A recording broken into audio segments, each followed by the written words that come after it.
Vladimir Putin is sitting in his office, his top lip curled into a snarl. He's just been given his armed forces tanks inventory. The losses are staggering. The Russians were losing about 5 tanks a day earlier in the year, but it increased to 10 tanks a day after Ukraine's counteroffensives in the east and west. Legions of T-72s, T-80s, and T-90s have been destroyed. It's a nightmare for Putin.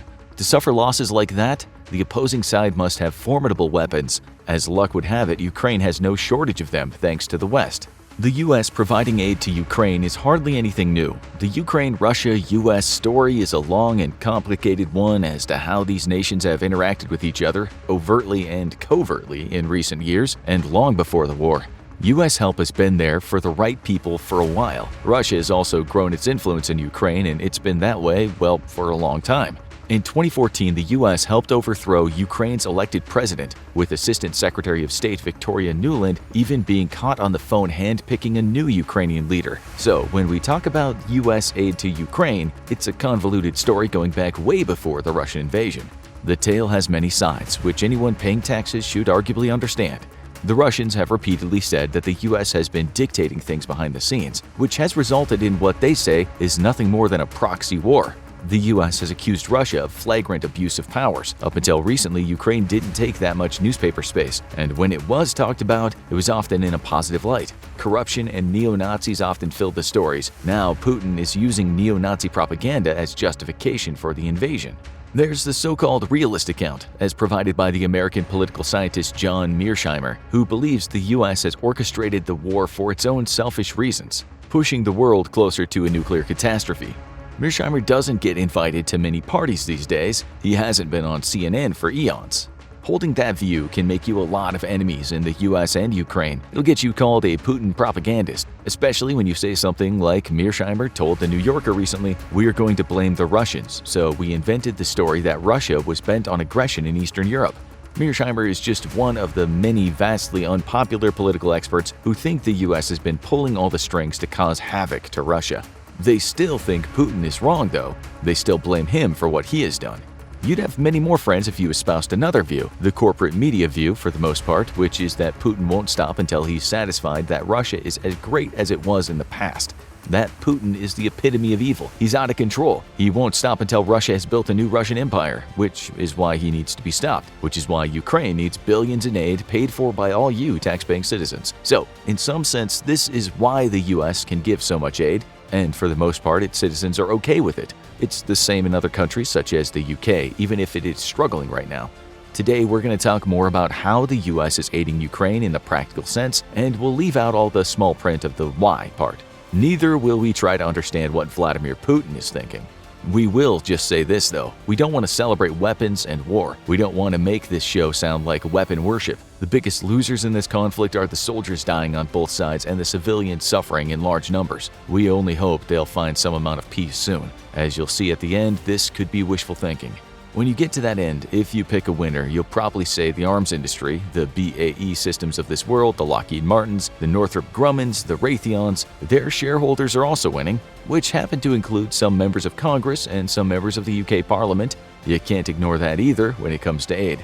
Over $100 billion in aid to Ukraine has been spent so far by all countries, but expect that to shoot up as the weeks and months pass. Most of it has been and will be military aid. It's not all about weapons, though. It's about food, clothing, infrastructure, and more. This is humanitarian aid, after all.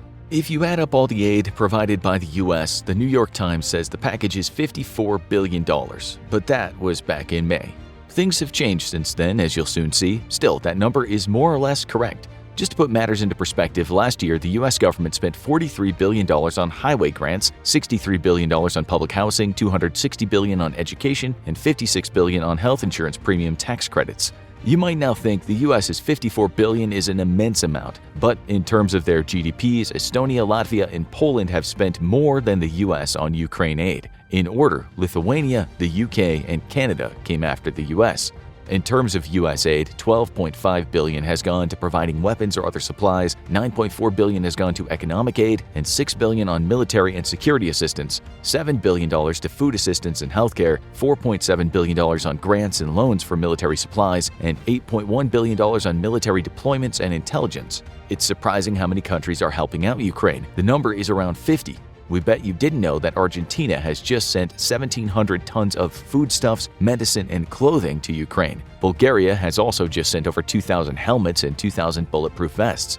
But tens of millions in aid is coming from many other nations, and for the wealthier ones, the aid is in the billions. France has sent Ukraine some top-notch military equipment, and we're talking about enough weapons and machinery to start a small war. It's the same with the UK. It sent a whole host of weapons to Ukraine, including thousands of anti-armor weapons and Javelin anti-tank missiles. It spent $54 million alone on Ukraine-bound Black Hornet nano drones. God only knows how they'll be used. We told you business was booming for the arms industry. Revenues have shot up, records are being broken as heads, legs, and chests are blown asunder. The profits of the people that make it possible have literally never been so good. In terms of raw numbers, the US is not only the biggest aid provider to Ukraine right now, followed by the UK, Poland, and Germany, but it's the biggest provider of military aid to nations worldwide. While humanitarian aid pales in comparison, the US is also the world leader in that regard. $8.2 billion for 2021, followed by Germany at $1.8 billion, the EU at $1.5 billion, and the UK at $840 million. The US's military aid comes from the budget of the Department of Defense, which, as you know, is a huge budget. It's $722 billion for 2022, and the DoD has requested that to be raised to $813 billion for 2023. The U.S. defense budget started to increase drastically in 2001 when it was $331 billion. In 2005, it reached $533 billion. It wasn't even $100 billion in the late 60s and early 70s when the U.S. was fighting in Vietnam and secretly bombing the hell out of Laos and Cambodia. Still, in terms of inflation, the 1969 defense budget would be $679 billion in today's money. We'll talk about some new numbers soon, but first, we need to ask how the U.S. actually sends so many weapons to Ukraine. We mean in logistical terms. The answer is twofold. One way is by air. For instance, the U.S.'s giant air transport planes can transport an insane amount, with the Super Galaxy being able to carry 130 tons of equipment. That means you could pack it with 2 M1A2 Abrams main battle tanks, or as many as 10 armored vehicles, or perhaps 16 high-mobility multi-purpose wheeled vehicles, aka Humvees. Having a few military transport planes flying every week will help, but in August 2022, the Washington Post said the Pentagon was expanding its use of maritime shipping. The Pentagon obviously won't say what routes those ships will be using, but did say that many of the weapons will go straight to Ukraine, while others will add to stocks already in other European countries. We guess you can now see why Russia has been losing so many tanks. It seems the entire world has Ukraine's back. Even China, which some say is taking the side of Russia, has remained neutral and isn't sending Russia any military aid. The bad news, or the very worst news, would be if things got nuclear, because Russia could hold its own. That's scary, and some analysts don't count out nuclear war. Now let's look at some of the weapons the US has already sent to Ukraine. At the top of the list, we'll put the 1,400 or so Stinger anti-aircraft systems. Anti-aircraft weapons have been very useful and have already taken out a number of aircraft on both sides. On October 1st, an anti-air missile shot a Russian Ka-52 attack helicopter to pieces in Zaporizhia Oblast, but we can't say exactly what weapon was used. The US has also sent about 8,500 Javelin anti-armor systems.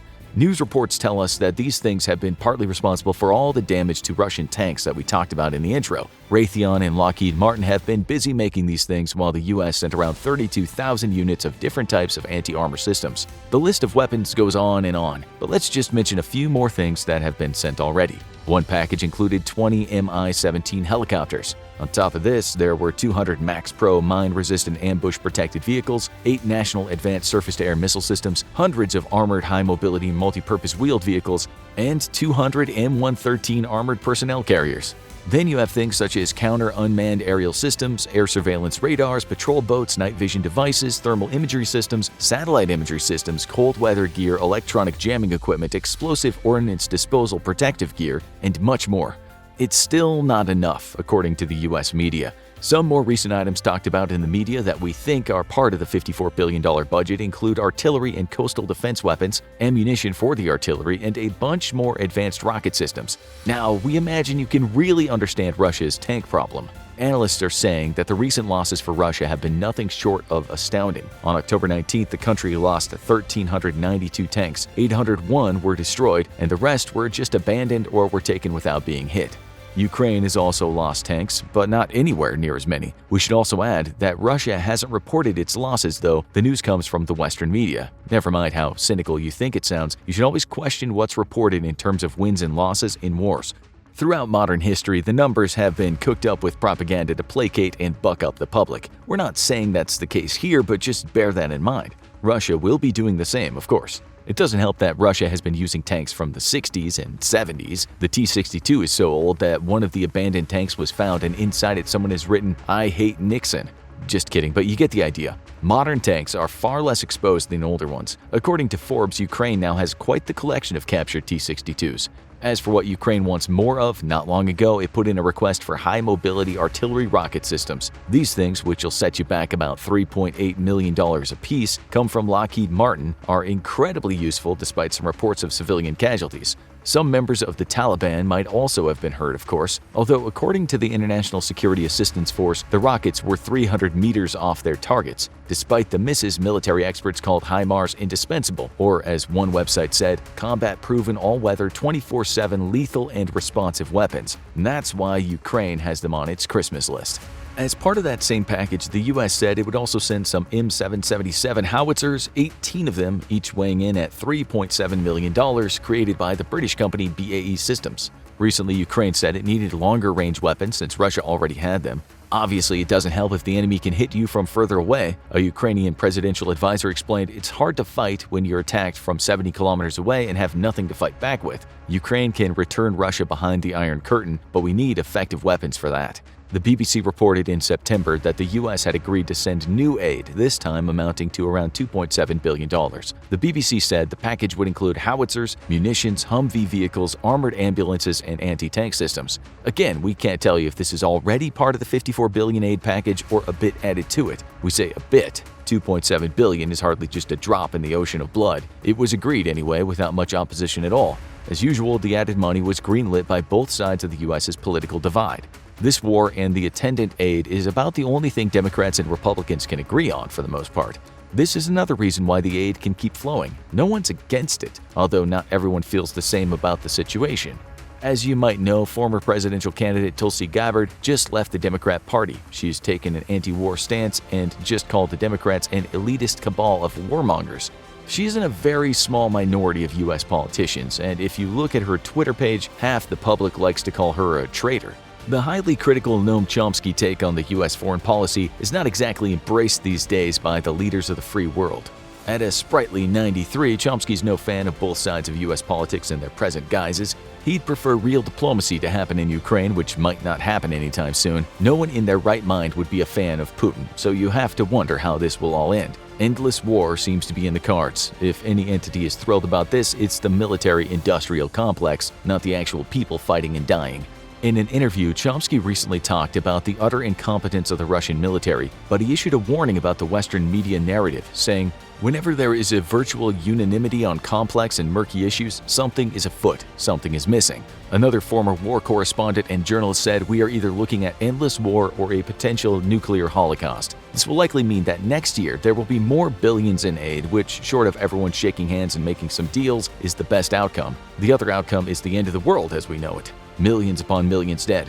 How do we ever get to this? Again, that's a long, difficult story that's more complicated than some narratives suggest. This is a show about aid, but what does aid mean? It means death and destruction, so fittingly we'll leave you with a sobering reflection from Chomsky. Unless the great powers find ways to accommodate and confront the most important threats that have arisen in human history, environmental destruction and nuclear war, nothing else will matter, and time is short. Now you need to watch Ukraine's plan to win the war, or have a look at how war in Ukraine will cause Russia to collapse.